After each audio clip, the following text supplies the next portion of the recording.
اعوذ باللہ من الشیطان الرجیم، بسم اللہ الرحمن الرحیم۔ السلام علیکم ورحمۃ اللہ وبرکاتہ۔ آج میں آپ کے سامنے ایک بالکل سچا واقعہ بیان کروں گی۔ وہ لڑکی لکھتی ہے، ہم پہلے اپنے ملک کے خوبصورت حصے صوبہ سرحد میں رہا کرتے تھے، پھر والد صاحب راولپنڈی آ گئے، یہاں محنت سے تعلیم حاصل کی۔ اگرچہ اس دوران زمانہ طالب علمی میں سختیاں بھی سہنی پڑی، لیکن کامیابی ملی۔ ظاہر ہے کہ کامیابیاں سختیاں سہنے کے بعد ہی ملتی ہیں۔ والد صاحب ایک سرکاری محکمے میں آفیسر تھے اور ہم گاؤں کے سخت ماحول سے نکل کر شہر کراچی آ گئے۔ میں شکل و صورت میں خوبصورت تھی، ابھی 12-13 برس کی تھی کہ رشتے آنے لگے، اور پھر 16 برس کی عمر میں میری شادی ہو گئی۔ شوہر دور کے رشتے دار تھے، مجھ سے 15 سال بڑے تھے۔ 10 برس ہوئے اس دور میں بندے، لیکن مجھ کو ہر لمحہ یہ ڈور کچے ریشم کی بنی ہوئی لگی، کیونکہ شروع دن سے ہی مجھ ناسمجھ بچی کو انہوں نے ایک سمجھدار عورت کے روپ میں دیکھنا چاہا۔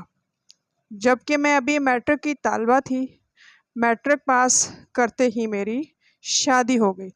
میرے شوہر کا نام منان تھا۔ وہ بہت جلد مشتعل ہو جانے والے شکی مزاج غسیلے تھے، حالانکہ اعلیٰ تعلیم یافتہ بھی تھے۔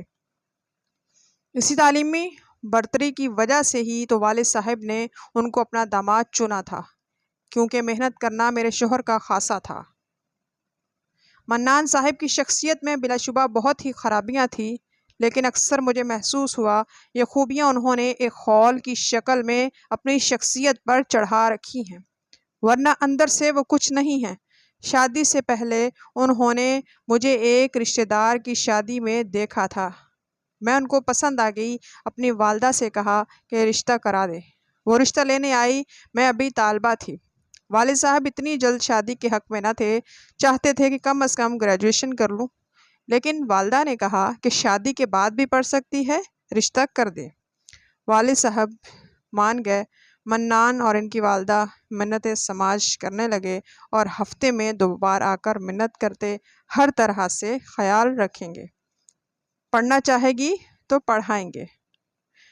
والد صاحب منان کے خیالات سے متاثر ہوئے، پڑھے لکھے آدمی کی وہ قدر کرتے تھے۔ پھر والد صاحب نے اس سے میری شادی کرا دی۔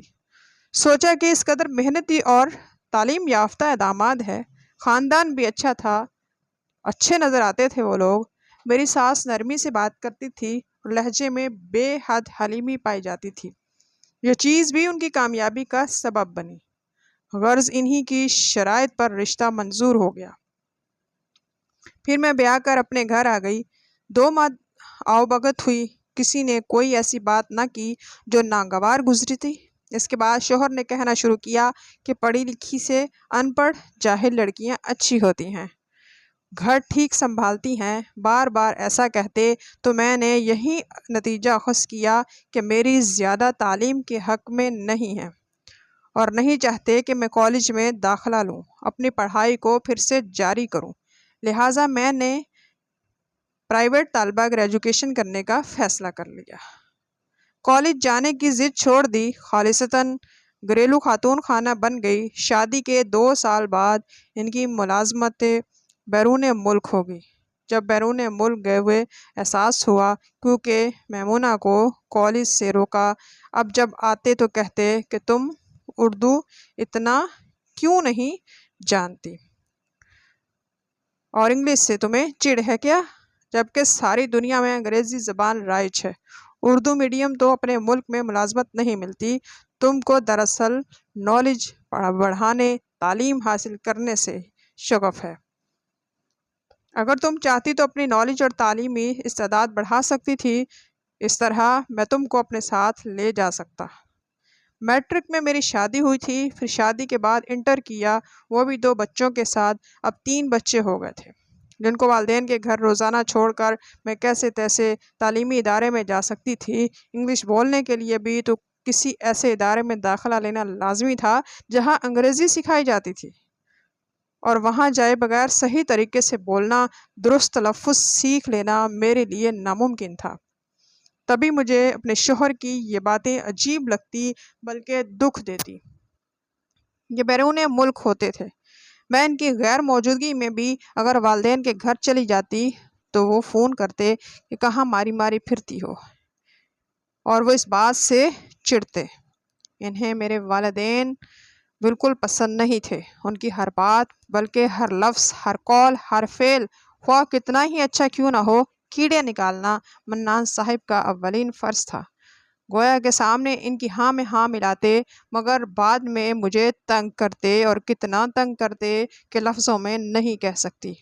جب یہاں پاس ہوتے تو اٹھتے بیٹھتے، چلتے پھرتے، ہر لمحے باہر ہو تو فون پر خطوط کے ذریعے چھٹی پر آتے ہوئے فارغ اوقات میں بجائے کوئی بات اچھی کرنے کے، ان کا دل پسند موضوع ہی میرے والدین میں کیڑے نکالنا اور ان پر تنقید کرنا تھا۔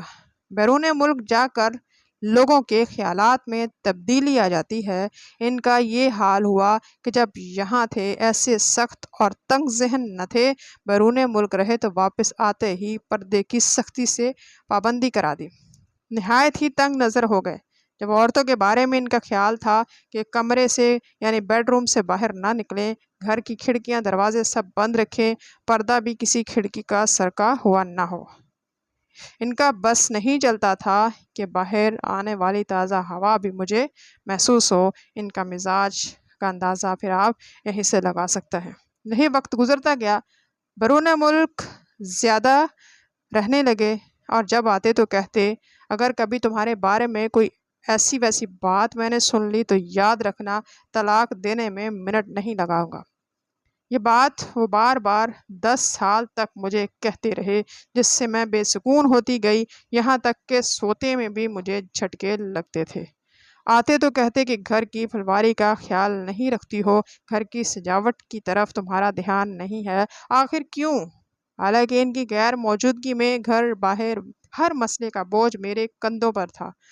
سسرال کی طرف سے ایک دیور میرے ساتھ رہتے تھے، وہ بھی لاؤبالی سے، جن کو وقت پر کھانا دینا میری اضافی ذمہ داری تھی۔ نعمان طالب علم تھے، کالج جاتے تھے، ان کے کپڑے کی صفائی، کمرے کی صفائی، کپڑے کی دھلائی میرے ذمہ تھی۔ میکے سے بھی کبھی کوئی ساتھ رہتا تھا، کیونکہ ظاہر بات تھی کہ میں اکیلی نہیں رہ سکتی تھی۔ پھر چھوٹے چھوٹے بچوں کا ساتھ تھا۔ کراچی میں ہمارا ذاتی گھر تھا، والد صاحب ریٹائر ہو کر بیرون ملک پر چلے گئے۔ ان حالات میں بچوں کی تعلیم، بیماری، گھر بار کے تمام مسائل صرف اور صرف میں ہی کر سکتی تھی۔ جب عورتوں کے بارے میں ان کا خیال تھا کہ اپنے کمرے سے نہ نکلیں، اور بچوں کی ہر چیز، ہر کام میری ذمہ داری ہو